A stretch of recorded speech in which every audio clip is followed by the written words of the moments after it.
আল্লাহু আল্লাহু আল্লাহ। এবার আমরা শুনবো যাকাতের ব্যাপারে, যেটি নফল নয়, এটি ফরজ। এটাকে আল্লাহ তাআলা প্রত্যেক বিত্তশালী নারী এবং পুরুষের জন্য এটাকে অব্লিগেটরি করে দিয়েছেন। এই যাকাতের ব্যাপারে এখন আমরা কথা শুনবো ইনশাআল্লাহ। সম্মানিত সুধীমণ্ডলী, যাকাত হচ্ছে ইসলামের 5টি রুকুনের মধ্যে থেকে অন্যতম একটি রুকুন। এটি তৃতীয় রুকুন, one of the 5 pillars of Islam. ইসলামের 5টি ভিত্তির একটি ভিত্তি। এবং ইসলামে আবাদতগুলো 2 ধরনের, একটা হচ্ছে আল ইবাদা আল মালিয়া, আর একটা হচ্ছে আল ইবাদা আল বাদানিয়া। একটা হচ্ছে দৈহিক আবাদত, যেটাতে কায়িক শ্রম হয়, কষ্ট করে সে আবাদতটা করতে হয়। লেটসে সালাত, তাহাজ্জুদের সালাত, ফরজ সালাত, রুকু সেজদা দিতে হয়, এটাতে শারীরিক কষ্ট আছে। এই যে সিয়াম পালন করছে, শারীরিক কষ্ট আছে, এটাকে বলে ইবাদতে বাদানি বা জাসাদি। কিন্তু যাকাতটা হচ্ছে আল ইবাদা আল মালিয়া, এটা হচ্ছে আর্থিক ইবাদত। এই ইবাদতের ক্ষেত্রে অনেকে ঝামেলায় পড়ে যায়। এটাতে অনেকে 5 ওয়াক্ত সালাত আদায় করে, কষ্ট করে রমাদানের 30টা রোজা রাখে, কিন্তু যাকাত দিতে চায় না। এই জায়গাটাতে অনেকে ভুল করে ফেলে। তো সেই ব্যাপারে গণসচেতনতা তৈরির জন্যই আমাদের আজকে এই যাকাত সংক্রান্ত লাইভ।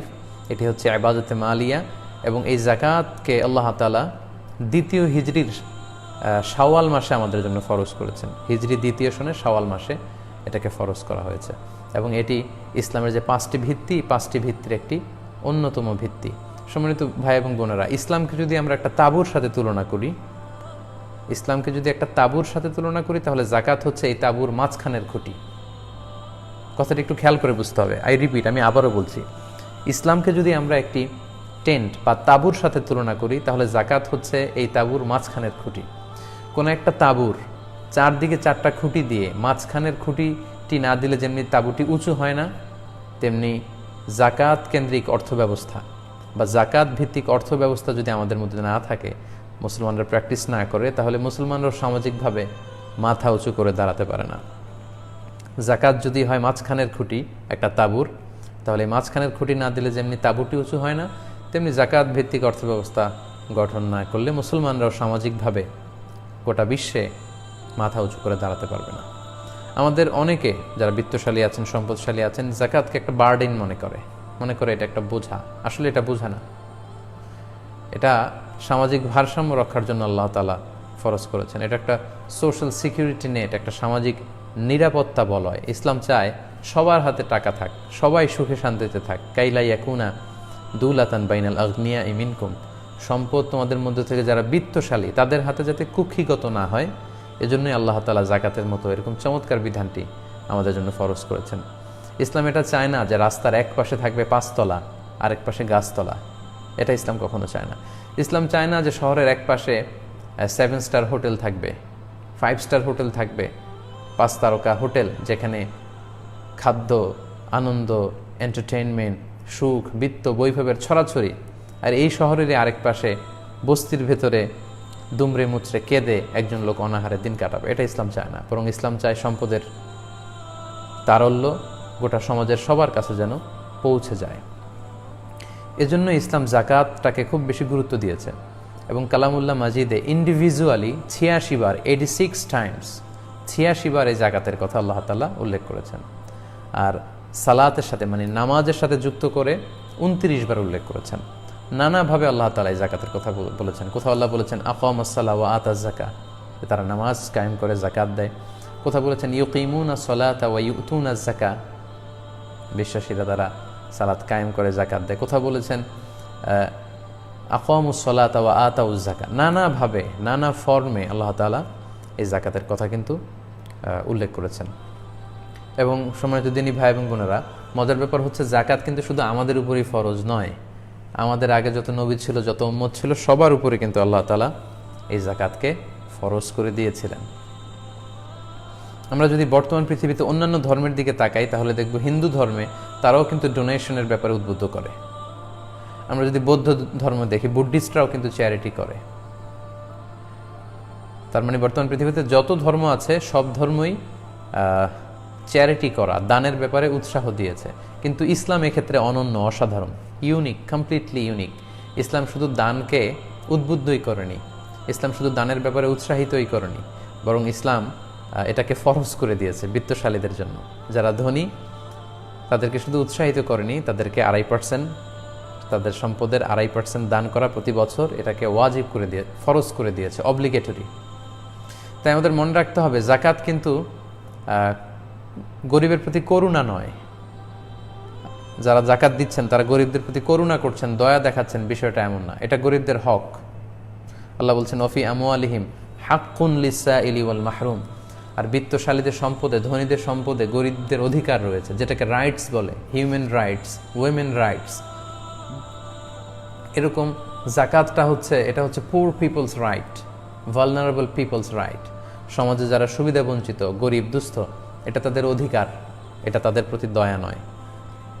আমি জাকাত দিয়ে আমি কোনো দয়া গরিবকে দেখাচ্ছি না, বরং গরিব লোকটি জাকাত নিয়ে আমার প্রতি দয়া দেখিয়ে গিয়েছে। এর কারণ আমার জাকাত দেয়া ফরজ, এটা আমাকে দিতেই হবে। এটা না দিলে আমি শাস্তির সম্মুখীন হব, আল্লাহ সুপ্রিম কোর্টের কাঠগড়ায় আমি আসামি হিসেবে দাঁড়াবো। কিন্তু একজন গরিবের জন্য জাকাত নেয়া কিন্তু ফরজ নয়। সে চাইলে জাকাত নিতেও পারে, জাকাতের টাকা না নিয়ে কষ্টেও দিনাতিপাত করতে পারে। তার মানে আমি জাকাত দিয়ে তার প্রতি করুণা করছি না, বরং সে আমার কাছ থেকে জাকাত নিয়ে সে আমাকে হেল্প করে যাচ্ছে, আমাকে বাঁচাচ্ছে, সে আমার দায় মুক্তি ঘটাচ্ছে সে। কারণ এটা দিতে না পারলে আমি কিন্তু দায় থেকে মুক্ত হচ্ছি না।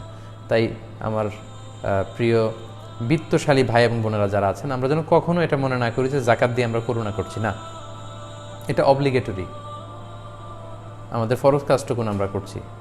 এজন্য সূরা তিরমিজির একটি হাদিসে আল্লাহ রাসূল সাল্লাল্লাহু আলাইহি ওয়াসাল্লাম বলেছেন, ইযা আদাইতা যাকাতা মালিক ফাকাদ কাদাইতা মা আলাইক।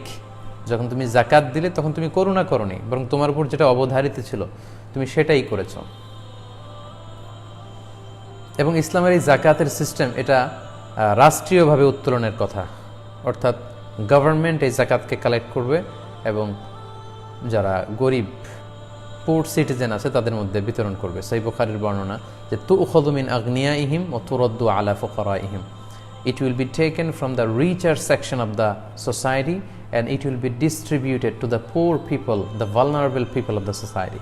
এটা মুসলিম সমাজের ধনীদের থেকে উত্তোলন করা হবে এবং গরিবদের মধ্যে বিতরণ করে দেয়া হবে, যাতে করে সমাজে দারিদ্র্য বিমোচন হয়ে যায়, খাদ্যের অভাবে, টাকার অভাবে কেউ যাতে আর কখনো কষ্ট না পায়। অর্থাৎ এই অর্থের তারল্য, এই লিকুইডিটি যাতে সবার হাতে হাতে থাকে, সবাই মিলে যাতে একটা সুখী সমৃদ্ধ দেশ এবং সমাজ গড়ে তুলতে পারে। এবং আমরা কিন্তু দেখেছি এটার সুফল।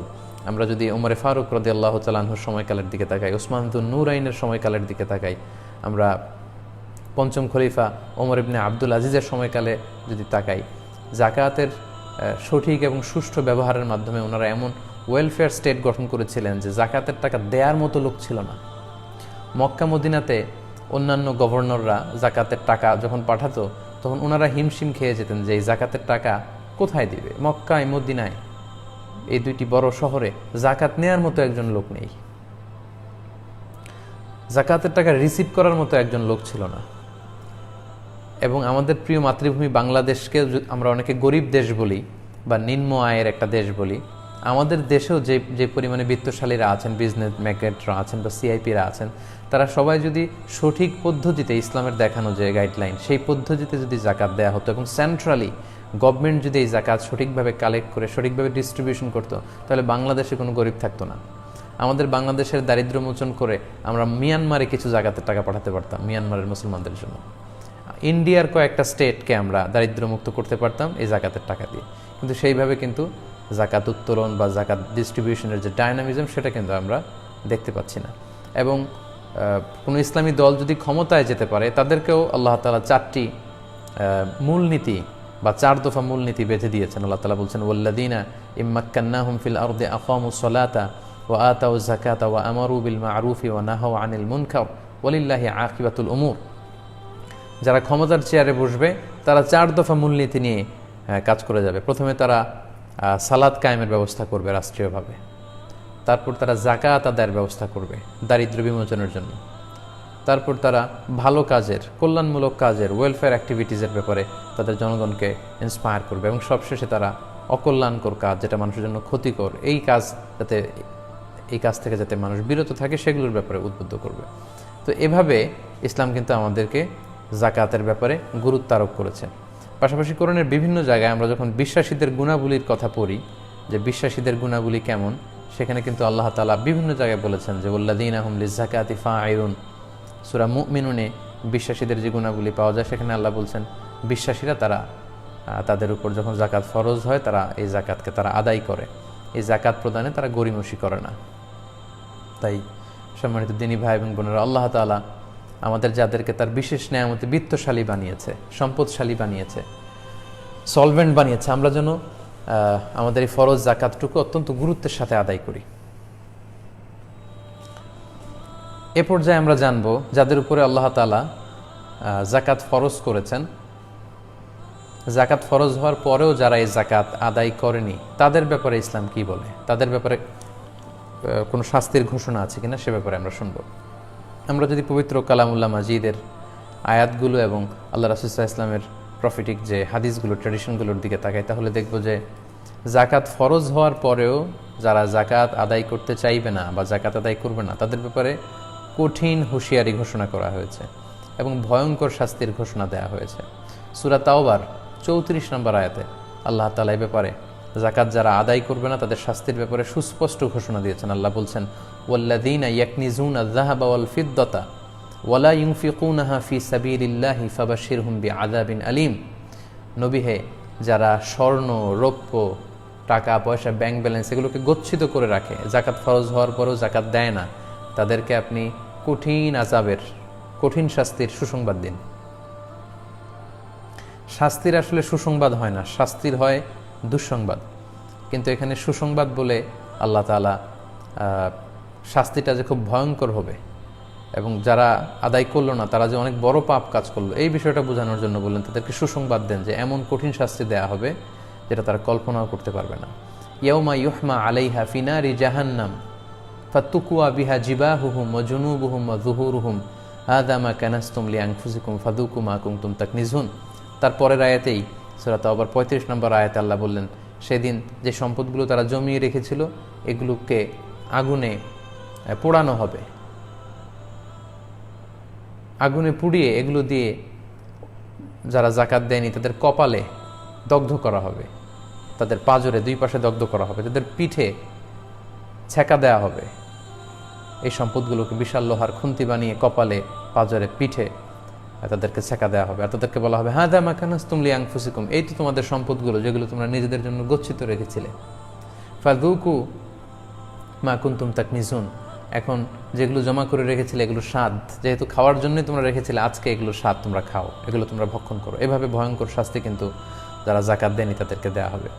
সূরা আলে ইমরানের মধ্যে আল্লাহ তাআলা বলছেন সাইয়ুতাওয়াকুনা মা বাখিলু বিহি ইয়াউমাল কিয়ামা, যারা জাকাত দেওয়ার ক্ষেত্রে গরিমসি করেছে, কৃপণতা করেছে, ওই জাকাতের সম্পদগুলোকে লোহার বেড়ি বানিয়ে তাদের গলায় পড়া হবে ইয়াউমাল কিয়ামা, এবং সেই লোহার বেড়ি কিয়ামতের মাঠেই তার গলার মধ্যে পরিয়ে তাকে টানা হেঁচড়া করা হবে। সম্মানিত দিনী ভাই এবং বোনেরা, পৃথিবীতে যত পাপ আমরা করব এই সকল পাপের শাস্তি কিন্তু দেয়া হবে জাহান্নামে ঢুকিয়ে। এই পৃথিবীতে যে সমস্ত পাপ করা হয়েছে এই পাপের জন্য আগে কিয়ামতের ময়দানে বিচার হবে, বিচার শেষে জাহান্নামে ঢুকিয়ে শাস্তি দেয়া হবে। কিন্তু মানিউজ যাকাত, যে জাকাত দিতে চায় না, জাকাত ফরজ হওয়ার পরেও যে জাকাত দেয় না, তার শাস্তি কিন্তু হাসরের মাঠেই হবে। আল্লাহ বলছেন সাইয়ুতাওয়াকুনা মা বাখিলু বিহি ইয়াউমাল কিয়ামা, যে ব্যাপারে তারা কৃপণতা করবে জাকাত দেওয়ার ব্যাপারে, তাদেরকে এই জাকাতের সম্পদগুলোকে লোহার বেড়ি বানিয়ে তাদের গলায় পরা হবে ইয়াউমাল কিয়ামা, in the day of judgement, in the resurrection day. কিয়ামতের দিনই তাকে গলায় বেড়ি পরানো হবে, লক্ষ মানুষের সামনে গলায় বেড়ি পড়ে আল্লাহ তাকে অপমান করবেন। আচ্ছা, একটু খেয়াল করে ভাবুন তো, যে লোকটাকে জাকাত না দেওয়ার কারণে লক্ষ মানুষের সামনে লোহার বেড়ি পড়িয়ে টানা হেঁচড়া করে অপমান করা হবে, তাহলে এই লোকটার নামাজ কি কাজে লাগলো, তার রোজা কি কাজে লাগলো, তার হজ কি কাজে লাগলো? উনি যে তাহাজ্জুদের সালাত আদায় করতেন রাতে উঠে, তাই এই তাহাজ্জুদ তার কি কাজে লাগলো? যদি এই জাকাত আদায় না করার কারণে কিয়ামতের ময়দানে লক্ষ মানুষের সামনে তাকে এইভাবে অপমানিত হতে হয়, ইনসাল্টেড হতে হয়, তাহলে তার নামাজ, রোজা, তার হজ, তার তাহাজ্জুদ, তার জিকির কোনো কাজেই তো লাগলো না। সে তো সবার সামনে অপদস্থ এবং অপমানিত হয়ে ছাড়লো। তাই সম্মানিত শুধু যাদেরকে আল্লাহ তাআলা আমাদেরকে বিত্তশালী করেছেন, আমরা যেন এই শাস্তির ভয়ে আল্লাহর রাস্তায় এই জাকাতগুলো দিয়ে দেই। পাশাপাশি সহিহ বুখারীতে এসেছে যে যারা সম্পদকে গচ্ছিত করে রাখবে, জাকাত দিবে না, এই পুরো সম্পদগুলোকে কিয়ামতের ময়দানে সুজা আন আখরা, টেকো সাপ, ভেনোমাস সাপ, বোল্ড হেডেড, যেই সাপের মাথায় কোনো চুল থাকবে না। সাপ যখন ছোবল ধরে, সাপের মাথায়ও কিছু পশম থাকে, কিন্তু যেই সাপগুলো খুব বেশি ভেনোমাস, খুবই বিষাক্ত, বিষের তীব্রতায় ওই সাপের মাথায় কোনো পশম বা চুল থাকে না। আল্লাহর হাবিব সাল্লাল্লাহু আলাইহি ওয়াসাল্লাম বললেন, তোমরা যারা সম্পদ গচ্ছিত রেখেছিলে এগুলোকে কিয়ামতের ময়দানে সেই বিষাক্ত সাপের রূপ দেওয়া হবে। যারা যাকাত আদায় করেনি তাদের পা থেকে পেঁচাতে পেঁচাতে সারা শরীরে ওই সাপ পেঁচিয়ে তাদের দুই চোয়ালে, মুখের দুই পাশে এসে ছোবল মারতে থাকবে আর বলতে থাকবে, আনা মালুক, আনা কানজুক, আমি তোমার সম্পদ, আমি তোমার গচ্ছিত ধন সম্পত্তি, আমাকে ভোগ করার জন্য রেখে দিয়েছিলে, আজকে আমাকে ভোগ করো, আজকে আমাকে খাও। এভাবে যারা জাকাত ফরজ হওয়ার পরেও জাকাত আদায় করবে না, তাদেরকে কিয়ামতের ময়দানে আল্লাহ তাআলা শাস্তির ব্যবস্থা করবেন। আমরা এই পৃথিবীতেও যদি একটু খেয়াল করি তাহলে কারুনের ঘটনাকে আমরা ঐতিহাসিকভাবে এখানে উপস্থাপনা করতে পারি। কারুন ছিল বনী ইসরায়েলের সবচাইতে ধনাঢ্য ব্যক্তিদের একজন, এবং তিনি ছিলেন সম্পর্কের দিক থেকে মুসা আলাইহিস সালামের কাজিন, চাচাতো ভাই। তো মুসা আলাইহিস সালাম কারুনকে অনেকবার জাকাতের আদেশ করেছে যে, কারণ তুমি, আল্লাহ তাআলা এই সম্পদ তোমাকে দিয়েছে, তুমি জাকাত দাও। কিন্তু কারুন অস্বীকার করে বলল, ইন্নামা উতীতুহু আলা ইলমিন ইনদি, আমি আমার বুদ্ধি, বিবেচনা, জ্ঞান আর ইন্টেলেক্টকে কাজে লাগিয়ে এই সম্পদ উপার্জন করেছি, আমি কোনো জাকাত টাকাতে এগুলো কিছু দিব না।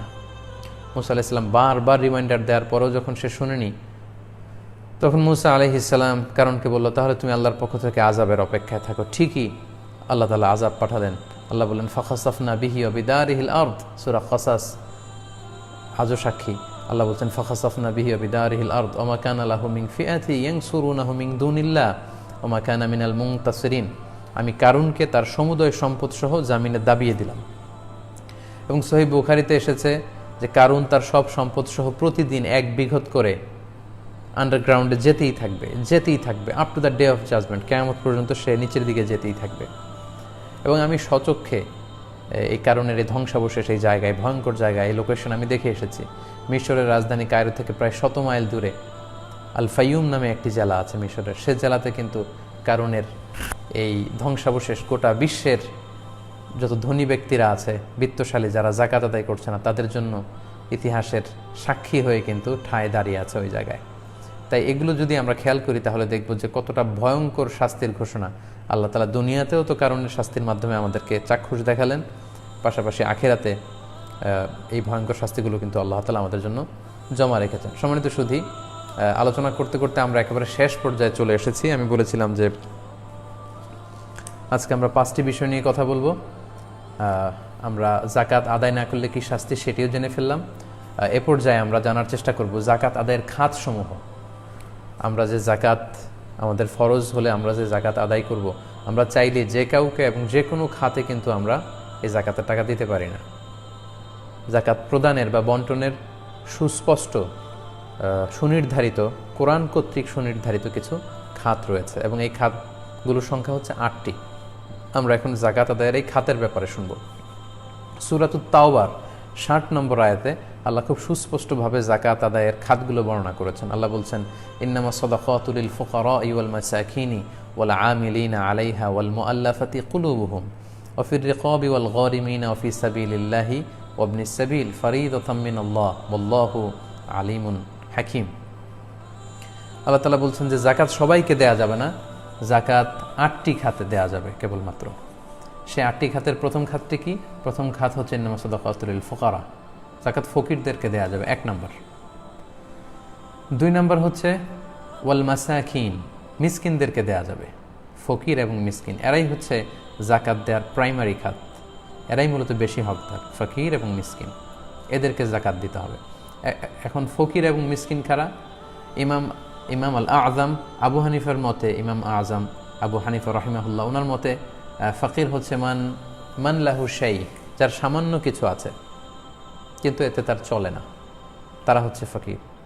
আর মিসকিন হচ্ছে মান লাইসা লাহু শাই, যার কিছুই নাই, একেবারে নিঃস্ব, কোনো কিছুই নাই। তাহলে এই ফকির এবং মিসকিন তাদেরকে আমরা জাকাত দিতে পারবো। তাহলে আমরা ইমাম আল আযম আবু হানিফা রাহিমাহুল্লাহর ভাষ্য অনুযায়ী জানতে পারলাম ফকির হচ্ছে মান লাহু শাই, যার সামান্য কিছু আছে কিন্তু এটা দিয়ে তার চলে না, তার যে বেসিক নিডস এগুলো কিন্তু সে ফুলফিল করতে পারে না, যেমন তার অন্ন, বস্ত্র, বাসস্থান, চিকিৎসা, শিক্ষা, এই যে বেসিক নিডস আছে একজন মানুষের অ্যাজ এ হিউম্যান বিং, এগুলো আমাদের বেসিক নিডস।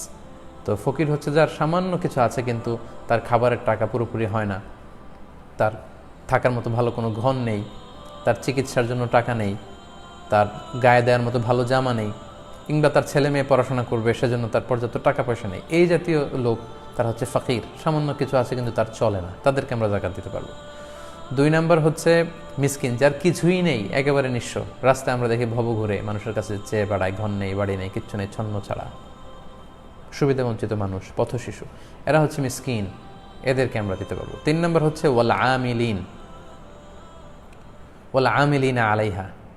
আমিলিন মানে হচ্ছে যারা জাকাত ম্যানেজমেন্ট সেন্টারে জব করবে, অর্থাৎ জাকাত উত্তোলনের জন্য, যেহেতু ইসলামী সিস্টেম হচ্ছে যে রাষ্ট্রীয়ভাবে মুসলিম দেশে জাকাত কালেক্ট করা হবে এবং ডিস্ট্রিবিউশন করা হবে, তো এই কালেকশনের কাজে যারা কালেক্টর থাকবে, যারা সুপারভাইজার থাকবে, যারা এই জাকাত ম্যানেজমেন্টের এই কর্মকাণ্ডের যারা স্টাফ থাকবে, তাদেরকে আল্লাহ তাআলা জাকাতের অর্থ থেকে তাদেরকে স্যালারি দেওয়ার অনুমতি দিয়েছেন, যদিও তারা ধনী হয়ে থাকে, যদিও তারা ব্যক্তিগতভাবে ধনী হয়ে থাকে, কিন্তু জাকাত উত্তোলন, জাকাত বিতরণ, এই সমস্ত কাজে যে সমস্ত স্টাফ বা কর্মীরা নিয়োজিত, তাদের স্যালারিটা জাকাতের অর্থ থেকে দেয়া যাবে।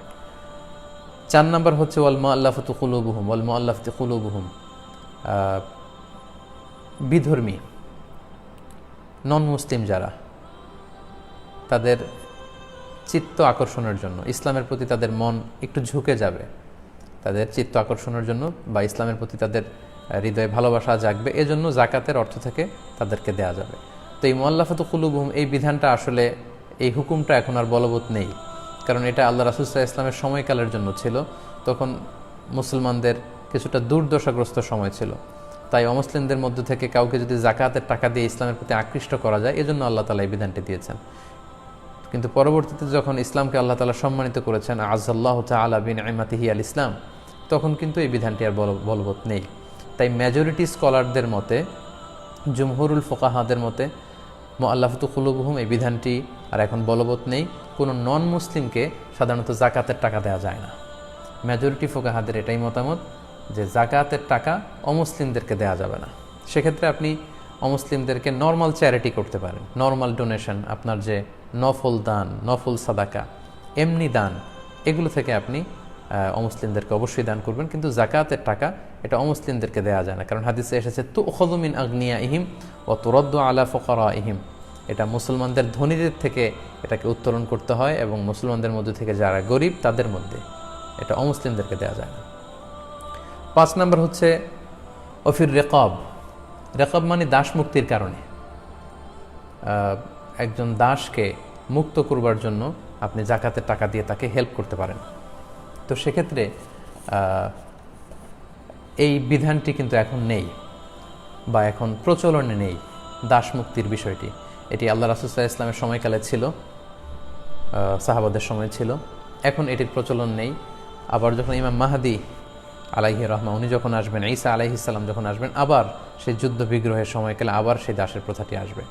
তো দাস মুক্তির ক্ষেত্রে জাকাতের টাকা দিয়ে হেল্প করা যাবে। এখন যেহেতু দাস মুক্তির এই বিধানটি নেই, স্কলাররা বলেছেন এক্ষেত্রে প্রিজনারদেরকে হেল্প করা যাবে, অর্থাৎ যারা অন্যায়ভাবে জেলে বন্দী, তাদের মুক্তির জন্য জাকাতের অর্থ থেকে টাকা ব্যয় করা যাবে। মুসলমানদের মধ্যে থেকে যারা জেলে বন্দী অন্যায়ভাবে, তাদেরকে, কিংবা কাউকে কিডন্যাপ করা হয়েছে অথবা অন্যায়ভাবে গুম করা হয়েছে, গুম করে এখন টাকা দাবি করা হচ্ছে, তো তার লাইফকে বাঁচানোর জন্য এরকম কিডন্যাপড বা গুম করা হয়েছে, এই জাতীয় ডিসঅ্যাপিয়ার্ড হয়েছে, খুঁজে পাওয়া যাচ্ছে না, পরে জানা গেল ফোন করে বলা হচ্ছে যে কোনো দস্যু দল বা ডাকাত তাকে ধরে নিয়েছে কিডন্যাপাররা, এবং এত টাকা দিলে অমুক ব্যাংকে এত টাকা অ্যাকাউন্টে পাঠালে তাকে ছেড়ে দেওয়া হবে। এরকম বিপদগ্রস্ত যদি কেউ থাকে, সেটাও অফির রেকাবের আওতায় পড়বে।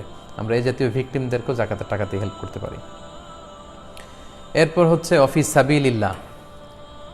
7 নম্বর হচ্ছে অফিস সাবিলিল্লাহ, মানে আল্লাহর রাস্তায়। এটা আসলে ব্যাপক বিষয়, তবে মেজরিটি স্কলারদের মতামত হচ্ছে অফিস সাবিলিল্লাহর দ্বারা উদ্দেশ্য হচ্ছে যারা আল্লাহর রাস্তায় জেহাদে আছে, আল্লাহর জামিনে আল্লাহর দ্বীনকে লিইলাই কালিমাতিল্লাহ, মানব রচিত সমস্ত মতবাদের উপরে আল্লাহর জামিনে আল্লাহর দ্বীনকে বাস্তবায়নের জন্য যারা সশস্ত্র সংগ্রাম করছে, এরকম মুজাহিদিনদেরকে, সংগ্রামের জন্য যারা আল্লাহর রাস্তায় আছে, এরকম মুজাহিদদেরকে জাকাতের টাকা দিয়ে তাদেরকে সাহায্য সহযোগিতা করা যাবে। এটা হচ্ছে মূল অর্থ ফি সাবিলিল্লাহ। এছাড়াও অনেক স্কলাররা এটাকে আমভাবে নিয়েছেন, অর্থাৎ যে কোনোভাবে ইসলাম যেখানে বিপন্ন সেখানে ইসলামকে বিজয়ী করবার জন্য যে কোনো সেক্টরে এটাকে আমভাবে ফি সাবিলিল্লাহ ধরে সেখানেও কিন্তু জাকাতের টাকা দেওয়া যাবে বলে অনেকে বলেছেন। এবং বিশেষ করে আমাদের বাংলাদেশে যে সমস্ত কওমি মাদ্রাসাগুলো আছে বা অনেক আলিয়া মাদ্রাসা কিংবা অনেক হেফজখানা যেখানে অনেক ছাত্ররা এতিম ছাত্ররা পড়ে, তো তারাও কিন্তু ফি সাবিলিল্লাহ আল্লাহর রাস্তায় তারা তাদের জীবনকে ডেডিকেট করছে। তাদের অনেকের হয়তো আর্থিক সঙ্গতি নেই পড়াশোনা করবার জন্য, তো তাদেরকেও কিন্তু ফি সাবিলিল্লাহর খাতে আপনি জাকাতের টাকা দিতে পারবেন। সেক্ষেত্রে সরাসরি কোনো মাদ্রাসায় জাকাতের টাকা দেওয়া যায় না, বরং মাদ্রাসার যদি লিল্লা বোর্ডিং থাকে বা সেখানে যদি জাকাত ফান্ড থাকে সেখানে আপনি দিতে পারবেন। এর কারণ হচ্ছে জাকাত কোনো ব্যক্তিকে মালিক বানিয়ে দিতে হয়, সরাসরি মালিক বানিয়ে দিতে হয়। সেক্ষেত্রে একটা পদ্ধতির মধ্য দিয়ে দেয়া যায়, অর্থাৎ সেখানে যদি কোনো মাদ্রাসায় ফর্ম থাকে, যেই ফর্মে দুস্থ গরিব ছাত্ররা স্বাক্ষর করে এটা জানায় যে আমার পক্ষ থেকে মাদ্রাসাকে আমি জাকাতের অর্থ গ্রহণ করবার জন্য প্রতিনিধি হিসেবে সেট করলাম, সেক্ষেত্রে অন বিহাফ অফ স্টুডেন্ট ছাত্রদের পক্ষ থেকে মাদ্রাসায় জাকাতের টাকাগুলো কালেক্ট করতে পারবে। তারপর জাকাত বিতরণের 7 নম্বর খাত হচ্ছে ওয়াল গারিমিন, ঋণগ্রস্ত ব্যক্তিকে তার ঋণের দায় থেকে মুক্তি দেওয়ার জন্য জাকাতের টাকা দিয়ে তাকে হেল্প করা যাবে।